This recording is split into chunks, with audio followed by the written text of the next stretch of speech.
Everyone, welcome back to the channel. Today I want to talk about the Neverending Story. Now, if you've only ever watched the movie, which I enjoyed watching very much as a kid, you're missing out. The book, now I'm probably going to get this horribly wrong. I tried to look it up earlier. Michael Ende. He's a German author. It looks like Michael End. He wrote The Neverending Story, and I'm not even going to attempt the German pronunciation for the actual title of The Neverending Story. But they did a fairly good job of adapting The Neverending Story to the big screen. There are a couple things that are different. In the movie, they called the place Fantasia. In the book, it's called Fantastica. There are things like that, but most of the things are actually correct. There's a boy, Bastian Balthazar Bucks is his name. He is the boy from the real world. And the description of him is slightly different. Instead of being, as he was portrayed in the movie, he's actually an overweight kid.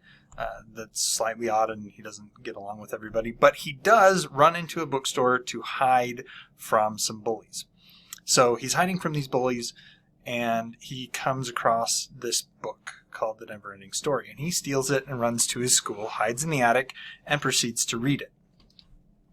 Now, a couple of things about the differences between the book and the movie that obviously they don't go into.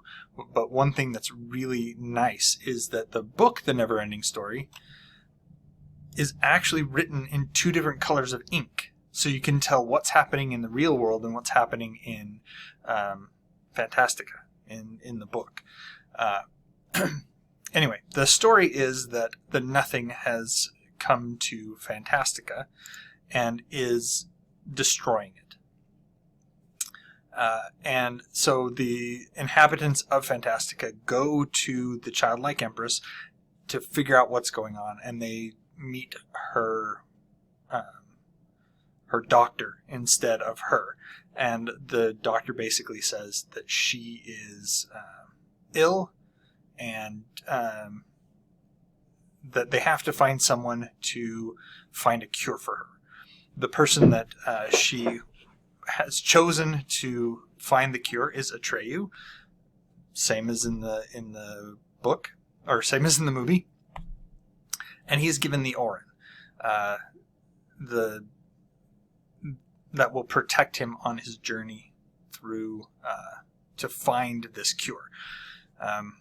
He goes and looking for the cure, he meets Falkor the Luck Dragon, and if you watch the movie, everyone, I can't say everyone, but at least all the boys wanted to have Falkor as their friend to go flying around on. Seriously, we all wanted Falkor. Actually, prior to that meeting, he met the turtle, Morla, and Morla advised him on who might be able to give him the cure for the childlike empress. And then he meets Falkor at that point, and they continue on to try to find this cure. All the while, Bastian is reading about what's going on in the Neverending Story, in Fantastica and all that stuff. And he's getting quite edgy because a lot of the stuff that's happening in the book hints that the people in the book, the characters in the book, are actually aware of Bastian and aware that he is reading them. The thing is that, once again, if you've seen the movie, and I highly recommend the movie. I loved the movie. I haven't seen it recently. I don't know how well it has held up over the years. I assume that it has, because I would assume that if I went and watched it now, I would very much still enjoy it. There are a couple things that you should know. The end of the movie is not the end of the book. The end of the movie is only about halfway through the book. So there's a whole bunch of story that happens after Bastian, in effect, saves the childlike empress. And I almost gave that away. Anyway, he saves her, and then he ends up in Fantasia, or in Fantastica. I'm calling it Fantasia because that's what I grew up talking about it and knowing it as. It wasn't until much later that I found out that it was based on a book, and there was much more to the story that was going on. I do know that there are 2 more Neverending Story movies. I've never seen them. I've only seen the first one. Now, the other 2 possibly delve deeper into what happens after Bastian saves the childlike empress. But he, in effect, ends up in Fantastica, and his actions save the childlike empress, save Fantastica, but slightly different than happens in the movie. There basically isn't any Fantastica left. Fantastica was mostly destroyed by the Nothing, and so Bastian's actions and the decisions and the wishes that he makes as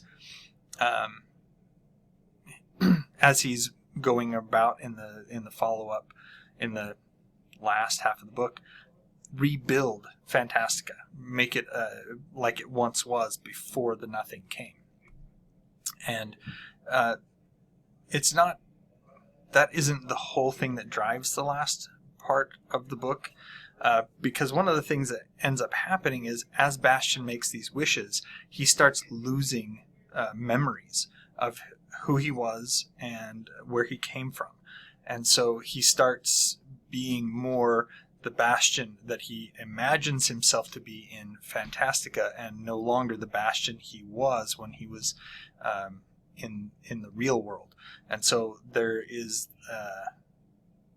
this conflict of him building Fantastica but still losing part of himself as he goes forward. Once again, highly recommend this book.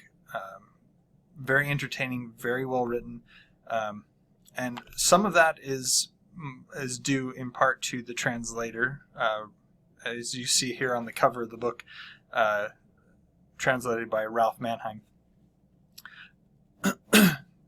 I have several books. I like the works of Umberto Eco. I like The Neverending Story. I have some... in one of the previous videos I did, I have books by Max Frey. So I have books by authors from other countries translated into English. And some of them, the translation is excellent. And I think that while I think that there is a lot of skill that goes into translating from one language to another, I actually am bilingual myself, and so I know that finding the right words to convey exactly what you're talking about to the listener, so that there isn't something lost between the two parties. I once had to translate, and the one guy used a verb that could be translated to fight. And so when I was asking the other guy, it was, have you ever been in a fight? And the guy's like, well, yeah. And that wasn't the only way that verb could be translated. He was actually asking if the other guy had ever been, if he'd ever wrestled before. And because of my unfamiliarity, I had to go back once I figured out what it was after I got a few more details. I was able to correctly translate and avoid any misunderstandings. But the thing is that I think that the work has to be very well written to begin with, and then on top of that, the translator has to have a good grasp of the language, and it comes through in this version of the Neverending Story. I actually have some books by Hideyuki Kikuchi, and I probably swapped those names. It's probably Kikuchi Hideyuki, which actually would be the better representation, and maybe I'll talk about them later. But Vampire Hunter, Hideyuki Kikuchi is the author of the Vampire Hunter D novels, and I enjoy them. I enjoy reading them, but the translation falls a little bit flat. And so you can use, there are some, in my opinion, there are some issues with the translation. Not necessarily with the writing itself. It's hard for me to judge. The story's coherent and everything, but some of the word choices may be a little bit odd. I'm not entirely sure. That being said, I didn't get the feeling that this was a translated work. It was very smooth.